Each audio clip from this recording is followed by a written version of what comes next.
How to turn on Snapchat location. So hey guys, welcome to my channel, and in this video I'm going to show you that how you can turn on your Snapchat location.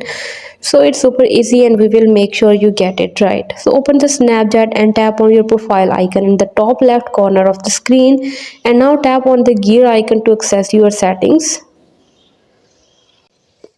Now scroll down the who can see section and tap on the see my location.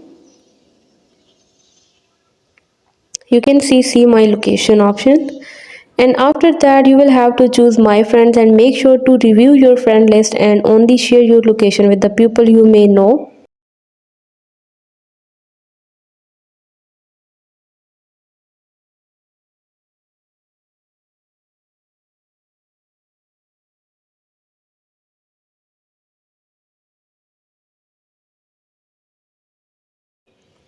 So hope you guys like my video, and please consider showing your support by commenting, liking, sharing and subscribing to my channel for more valuable content in the future.